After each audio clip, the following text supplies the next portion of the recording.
Hello everyone, divine triple seven में आप सभी का स्वागत करती हूँ। मैं हूँ निधि। कैसे हैं आप? आई होप आप सभी स्वस्थ होंगे, सुखी होंगे और सुरक्षित होंगे। आज की जो रीडिंग है वो कलेक्टिव जनरल रीडिंग है, टाइमलेस रीडिंग एंड टॉपिक आपके पर्सन की करंट फीलिंग्स आपको लेकर के क्या है हम यहाँ देखेंगे। आपको रहना है पॉजिटिव, कर देना है वीडियो को लाइक, चैनल को सब्सक्राइब अगर अब तक नहीं किया है तो। पर्सनल रीडिंग के लिए आप आ सकते हैं। व्हाट्सएप नंबर आपकी स्क्रीन पर है। रीडिंग स्टार्ट होती है 199 रुपीज ऑनवर्ड्स। मिनी रीडिंग से लेके डिटेल रीडिंग तक करवा सकते हैं। इसके अलावा आपकी डेट ऑफ बर्थ जो कि बहुत ही यूनिक होती है, उससे आप जान सकते हैं कि आपको कौन सा कैरियर ऑप्शन चूज करना चाहिए। लव लाइफ, आपके मैरिज कंपैटिबिलिटी, आपके पार्टनर के साथ किस तरह की है वो जान सकते हैं आप। आपकी नेम की स्पेलिंग या आपके बिजनेस नेम की स्पेलिंग, क्या वो कंपैटिबल है आपके लिए या उसको चेंज करने की जरूरत है, ये सभी आप जान पाएंगे अपने नेम से। ठीक है, चलिए अभी हम स्टार्ट कर रहे हैं अपनी इस रीडिंग को और देखते हैं आपके पर्सन की करंट फीलिंग्स क्या हैं और क्या सोच रहे हैं वो आपके लिए। आपको पॉजिटिव रहना है। सबसे पहला कार्ड यहाँ पर है 5 ऑफ वॉन्ड्स का, 10 of swords, queen of pentacles, the tower, queen of swords, devil,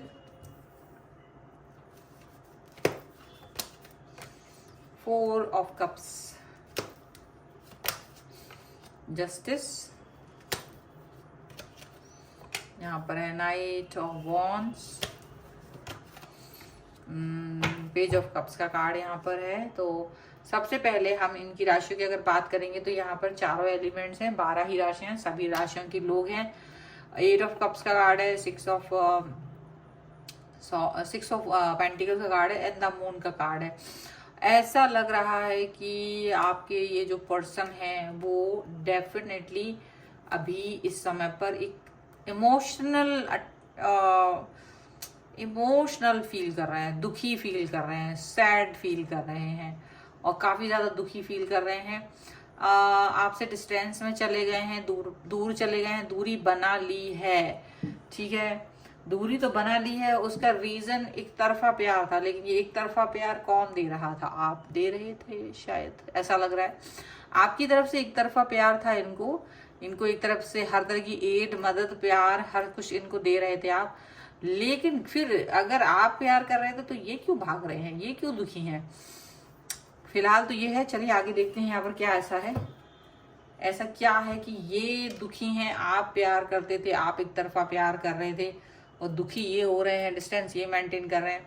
यहाँ पर डेविल का कार्ड है। डेविल का कार्ड ये दिखा रहा है कि आपके पर्सन आपसे एक इस तरीके का कनेक्शन फील करते थे जो कि एडिक्शन था उन्हें, आपकी पर्सनालिटी का, आपके पैसे का, इस चीजों का उनको एडिक्शन था और वो एडिक्शन की वजह से आपसे कनेक्ट थे। मतलब इनका प्यार, आपका प्यार और इनका एडिक्शन, और ये चलता रहा। कोडिपेंडेंसी रही, आप इनके ऊपर कोडिपेंडेंट थे, ये आप पर डिपेंड थे, ये आपसे पैसा चाहते थे, पर्सनल आपका प्यार चाहते थे, आप इनका वक्त चाह रहे थे, आप इनका टाइम चाह रहे थे। तो आप सोचते थे धीरे धीरे ये पर्सन मुझे प्यार करने लगेगा। आपको पता था ये पर्सन आपसे प्यार नहीं करते हैं, बट आप इनको प्यार दे रहे थे। बट एनी हाउ आपको एक उम्मीद थी कि शायद मेरा प्यार इस व्यक्ति को बदल देगा, और आप इनकी शैतानी नियत को अच्छे से शुरू से जान रहे थे कि ये आपको सिर्फ अपने लिए इस्तेमाल कर रहे हैं। लेकिन ऐसा लग रहा है कि एक ऐसा समय आया है जहां पर ये आपसे झगड़ा करके, ईगो दिखा के आपसे डिस्टेंस में गए हैं। आपको धोखा देके, आपको बहुत बड़ा धोखा, चीट किया है इन्होंने बहुत ज्यादा, और चीट करके ये चले गए। अब आप क्या हो रहा है, अब आपको ये पता है कि ये पर्सन वापस नहीं आएंगे या आप इनको एंटरटेन नहीं करना चाहते। डेफिनेटली आपने इन पे बहुत वक्त, प्यार, एनर्जी, पैसा सब कुछ डाला है इसके ऊपर। अब इसके बाद में भी ये पर्सन अपनी अड़ियल व्यवहार दिखा रहे थे, चेंज भी नहीं हो रहे थे।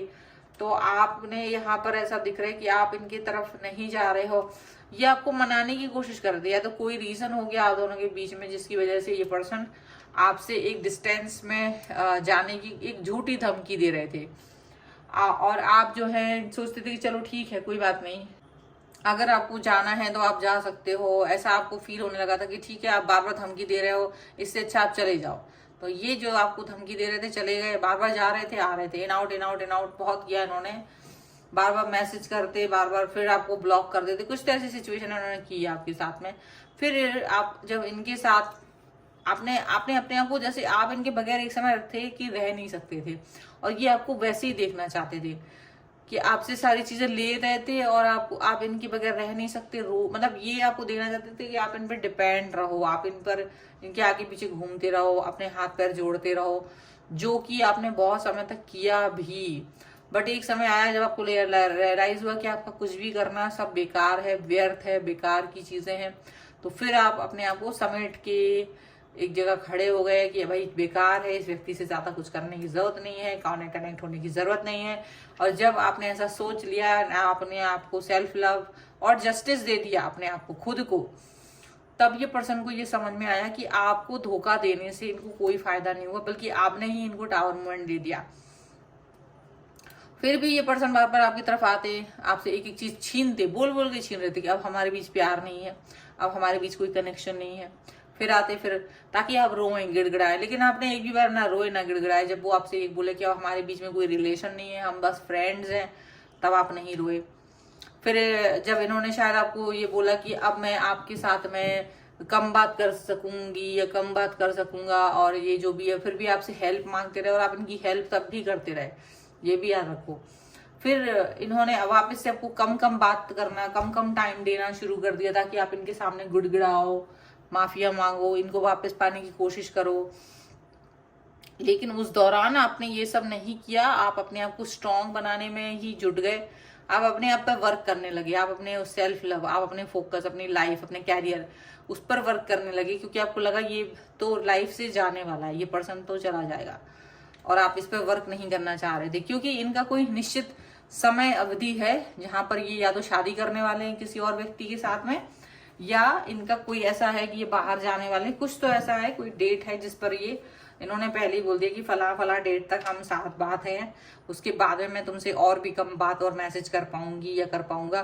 तो आपने शायद वो चीज को भी एक्सेप्ट कर लिया, और आपने इनको उस पर भी बातचीत, कुछ भी आपका रिस्पॉन्स नहीं आ रहा है। फिर इसके बाद में मुझे लग रहा है कि इन्होंने आपको आके फिर से बोला कि अब हम फ्रेंड भी नहीं हैं, और आप जो है ना इनसे मुस्कुरा मुस्कुरा के बात करते हैं, तब भी जब भी ये आपसे बात करते हैं आप हमेशा स्माइल रखते हैं अपने चेहरे पे, आपको रोना नहीं आता, आप रो चुके, क्योंकि जितना आपको रोना था आप रो चुके पहले ही। तो ये पर्सन को ये तकलीफ है कि आपके चेहरे पे स्माइल क्यों है, इनको ये दिक्कत ज्यादा है कि आपके चेहरे पे स्माइल किस बात की है, आपके चेहरे पे स्माइल नहीं होना चाहिए। और ये कारण यहाँ पर है कि ये आपके चेहरे पे स्माइल नहीं देखना चाहते, खुशी नहीं देखना चाहते, सेल्फ लव की खुशी भी नहीं देखना चाहते, और इनको ये कारण पता नहीं है कि ऐसा क्यों कर रहे हैं आप, इसीलिए ये आपको धमकियां दे रहे हैं, ताकि आप धमकियों के आगे आके डर जाओ, कहीं तो रुको, कहीं तो आप रोना शुरू करो, कहीं तो आप बैक करना शुरू करो, और आप नहीं कर रहे हो। तो अभी शायद उन्होंने ये भी कह दिया कि अब हम दोस्त भी नहीं है, यानी कि पहले तो रिलेशनशिप तोड़ा, अब ये आपसे कह रहे हैं कि आप दोस्त भी नहीं है। और आप दोस्त भी नहीं है सुन के आपको कोई फर्क नहीं पड़ा, आप just you don't even care about her, his और हर रिलेशनशिप, आपको कोई फर्क ही नहीं है। आप सोच रहे हो कि ठीक है, अगर आप मेरे दोस्त भी नहीं रहना चाहते हैं तो भी आप नहीं रह सकते, आप मेरे लिए कैसे इंसान है जो आके बात करना चाहते करिए, नहीं करना चाहते नहीं करिए, मुझे कोई फर्क नहीं पड़ता। आप रिश्ते को जिस तरह से देख रहे हैं, क्योंकि मैं तो आउट निकल चुकी हूँ या निकल चुका हूँ रिश्ते से, मेरे लिए अब कोई भी चीज इंपॉर्टेंट नहीं है। आप क्या मानते हो मानते रहो, और आपको जो जो नहीं मानना है वो मत मानो, मतलब मेरी तरफ से तो सब खत्म है, अब आपकी मन मर्जी है, जो आपको करना है वो करिए।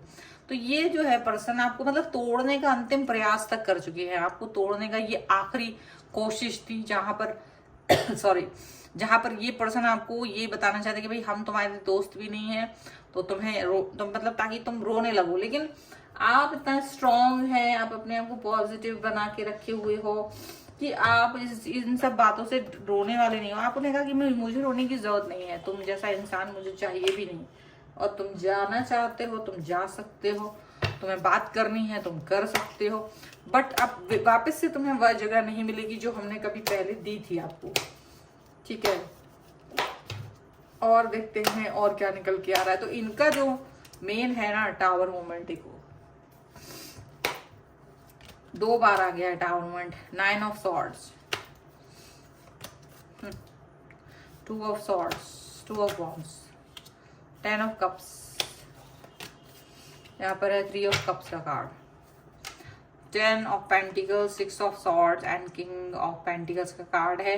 तो यहाँ ये पर्सन को आपसे ये लग रहा है कि यार आपको कैसे भी तोड़ा जाए, कैसे भी आपको वापस लाया जाए, लेकिन आप जितना वो तोड़ने की कोशिश कर रहे हैं आप उतना ही स्ट्रॉन्ग, स्माइल करना, हंसना, खुश रहना, परवाह नहीं करना। पहले आप इनका मैसेज नहीं आता था, कॉल नहीं आता था, परेशान हो जाते थे, कोई भी चीज से, बहुत छोटी छोटी चीजों से आप परेशान होते थे। अब आप परेशान नहीं हो रहे, बड़ी से बड़ी चीजें हो रही, बहुत बहुत दिन तक बात नहीं हो रही, यू डोंट इवन केयर, आप कुछ फर्क नहीं पड़ रहा है। तो इनको ना ये घबराहट में आ रहा है कि ये ऐसा क्यों है, तो ये सोच रहे हैं मैं आपको टावर मूवमेंट दे दूं। टावर मूवमेंट कितनी बार दोगे, एक बार दे चुके हो, आपने वो टावर मूवमेंट एक्सेप्ट कर लिया है, लेकिन आप एक नॉर्मल व्यक्ति की तरह उनसे बात कर रहे हो, आप इनके सामने गिड़गिड़ा नहीं रहे हो, आप एक नॉर्मल व्यक्ति हो, आप इनको डिसरिस्पेक्ट नहीं कर रहे हो, आप इनको अब्यूज नहीं कर रहे हो, आप इनसे नफरत नहीं कर रहे हो। तो इनको ये लग रहा है कि शायद अभी भी आप वही रिश्ते में हो, शायद अभी भी आप वही चीजें सोच रहे हो। तो ये आपको बार बार आके एक टावर मूवमेंट देने की कोशिश कर रहे ताकि आप ओवर थिंक करो, लेकिन ऐसा कुछ है नहीं, आप ओवर थिंक कर नहीं रहे। ये अपनी कहानियां गढ़ रहे हैं कि हम ऐसा कर देंगे तो ये ओवर थिंक करेंगे, हम ऐसा कर देंगे तो ये रोने लगेंगे। तो आप लेकिन ऐसा कुछ भी नहीं कर रहे हो, आप ऐसा कुछ भी फील नहीं कर रहे हो कि भाई मुझे ओवर थिंक करने की जरूरत है या मुझे रोने गिड़गिड़ाने की जरूरत है, कुछ करने की जरूरत नहीं है आपको। यहाँ आप अपनी लाइफ को आगे देख रहे हो, आप अपनी लाइफ पे आगे फोकस कर रहे हो, आप अपनी लाइफ में खुश हो। मुझे ऐसा लग रहा है आपकी पर्सन, आपकी लाइफ में कोई एक नया व्यक्ति एंटर कर चुका है, या फिर आप अपनी लाइफ में खुद ही हैप्पी हो, या आप जो भी कुछ कर रहे हो उस पर हैप्पी यहाँ पर दिख रहे हो, ठीक है। और आप अपनी लाइफ को आगे सेलिब्रेट करते हुए नजर आ रहे हो, और ये पर्सन परेशान होते हुए नजर आ रहे हैं कि ऐसा हो क्या गया है जिसकी वजह से आप इतना ज्यादा इनसे डिस्ट्रैक्शन में हो, डिस्टेंस में हो। ऐसा इनको फील नहीं, इनको समझ में नहीं आ रहा है ये चीज, तो ये परेशान होते हुए नजर आ रहे हैं बहुत ज्यादा, यहाँ पर ऐसा दिख रहा है। And this is the reading right now. अगर आप इस पे क्लेम करना चाहते हैं वीडियो को लाइक कर दीजिए, चैनल को सब्सक्राइब कर लीजिएगा अगर अब तक नहीं किया है। तो पर्सनल रीडिंग के लिए आप आ सकते हैं, व्हाट्सएप नंबर आपकी स्क्रीन पर है। रीडिंग स्टार्ट है 199 रुपीज ऑनवर्ड्स। मिनी रीडिंग से लेके डिटेल रीडिंग तक करवा सकते हैं। आपको ये वीडियो कैसा लगा मुझे कमेंट बॉक्स में जरूर बताइएगा, और आप लिख सकते हो आई एम स्ट्रॉन्ग 1111, जिसका इनको पता भी नहीं, इनको अंदाजा भी नहीं कि आप कितना स्ट्रॉन्ग हैं, ठीक है। पर्सनल रीडिंग के लिए आप आ सकते हैं, और आप डेट ऑफ बर्थ के हिसाब से भी अपनी रीडिंग करवा सकते हैं, नेम स्पेलिंग चेंज सभी कुछ करवा सकते हैं। आपको ये वीडियो कैसा लगा मुझे कमेंट बॉक्स में जरूर बताइएगा। इसके अलावा आप मुझे इंस्टाग्राम और मेरे दूसरे चैनल पर भी फॉलो कर सकते हैं, सभी का लिंक आपको डिस्क्रिप्शन बॉक्स में मिल जाएगा। मिलते हैं एक नई रीडिंग के साथ जल्द ही, तब तक देखते रहिए Divine Tarot 777। Thank you for watching, bye.